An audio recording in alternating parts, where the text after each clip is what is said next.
stop for gas again. This place is a total dump. The bikes aren't knocked over. It was hailing at one point, and it felt like the skin was going to peel off my legs. That's just water pouring out of the ceiling. Last week I was showing you guys what I needed to do to my motorcycle to get it ready for my trip down to the mountains. This week I'm going to show you guys the best parts of the trip. There's a couple things that I wanted to video but I wasn't able to, and you'll see a couple clips where I'm talking about that later on in the video. I didn't really take a whole lot of clips until we actually got to the mountains. My friend and I, we got caught in some rain and hail, and it was just miserable.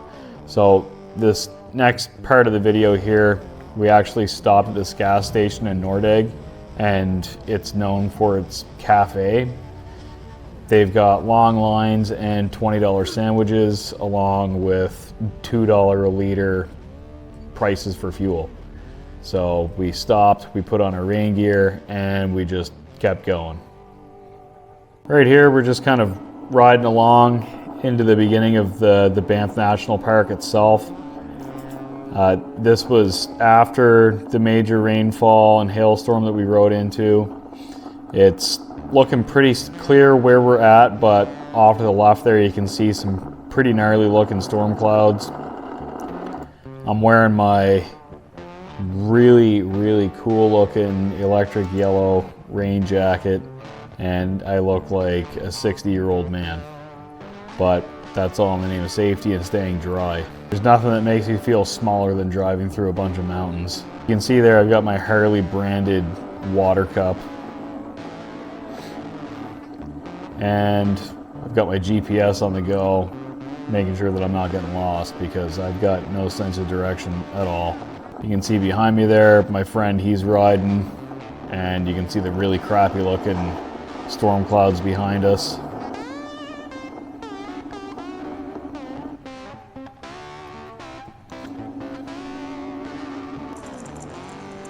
And this right here, this is a view from my friend's motorcycle where he was riding behind me. He took it with his cell phone, that's why the view of it is stretched vertically. And you can see there on the left side from the clip that he took just how gnarly that storm cloud looked as we were pulling into the park. Put somewhere around 700 kilometers on the bikes today. I would have done a lot more videoing, but as soon as we got in the mountains here, it just started raining. It was hailing at one point, and it felt like the skin was going to peel off my legs. But we're in the mountains now. If you look over there, there's some really nice sights. And over here, we've got two extremely dirty motorcycles. We've got just about an hour and a half, almost 2 hours to our hotel, and I'll probably end up picking up the camera there, see if maybe I might be able to grab a couple more scenic shots through the road, but it's a little bit squirrely trying to hold a camera in one hand and ride a motorcycle with the other, so I'll see you guys when I see you. That ended up being wishful thinking because I really didn't want to dump my motorcycle in the middle of the road. This place is huge. Right here, we just pulled up at our hotel. It was called the Silver Creek Lodge. We just had the bikes parked out front. You can see it just finished raining. The main reason why we chose to stay at this hotel was because it had underground parking and we wouldn't have to worry about the bikes getting broken into. Well, I guess not necessarily broken into. We wouldn't have to worry about vandalism or just the bikes being out in the elements. We could just park them, leave them overnight, and that was just one less thing to worry about. After riding for the amount of time that we did, we just wanted to get the bikes parked, go find a place to eat, get back to the hotel, go to bed, and wake up the next morning.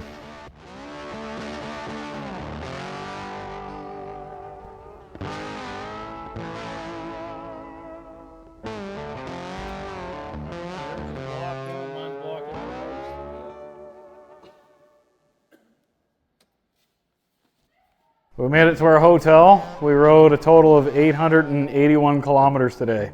First thing we did, we ventured into town, found something to eat, and now we're back at the hotel. Both feel kind of gross.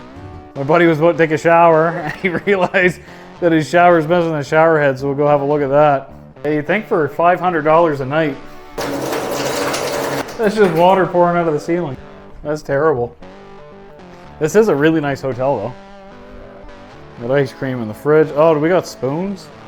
Yeah, there is. Oh, perfect. Man, I've got there's ducks in here. Yeah, check out this shower. Oh my, this is too nice for me. Hey, you hear that? There's like a little seat in there too. This place is a total dump. The next morning I woke up before my friend. I went out to the kitchen, made some coffee, and I took my coffee out on the front step here just to enjoy the view of the mountains before we got going for the day. It's just so nice to see something other than just flat ground. And now we're back at it, heading back down to grab the bikes, hop on and hit the road again.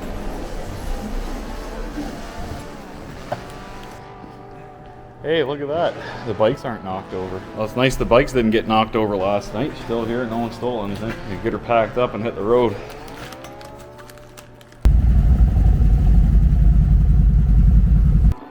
Right here, we just left the hotel. Feeling pretty good.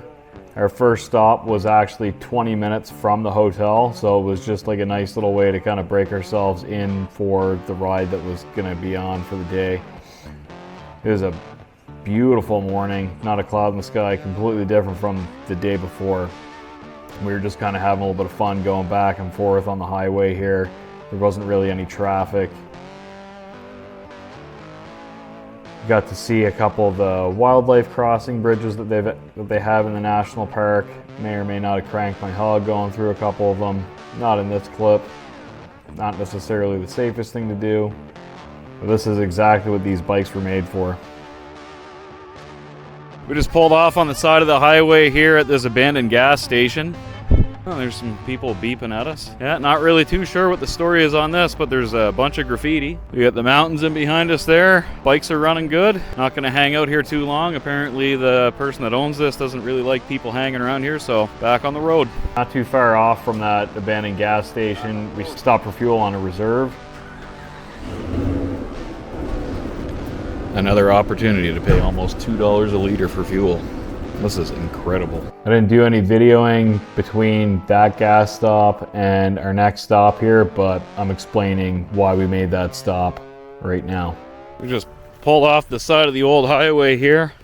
I had to go empty my thimble bladder. We've got like an old church or something in there.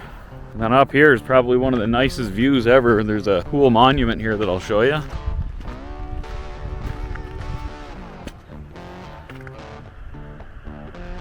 There's the historic church. Now there's the view.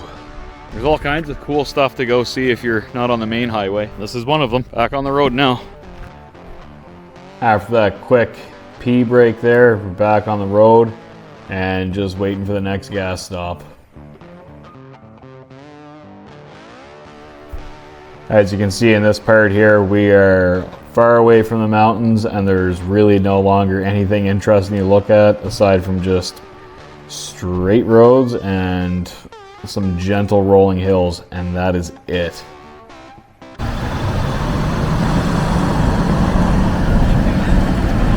This is it. Stop for gas again. This time it was only $1.99 a liter. Beseeker, Alberta. Nice. After that gas stop, we're back on the road, hard at it again, and I think our next stop was actually, I think our next stop was in Wainwright, Alberta. But before we got there, it was just a lot of straight roads, couple gentle rolling hills, but really not a whole lot to look at. All the scenery was in Banff.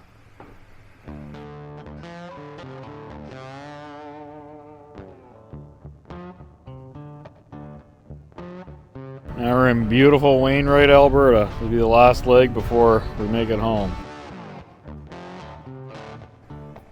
Right here, we're probably about an hour and a half away from home, and it's the tail end of the actual trip itself.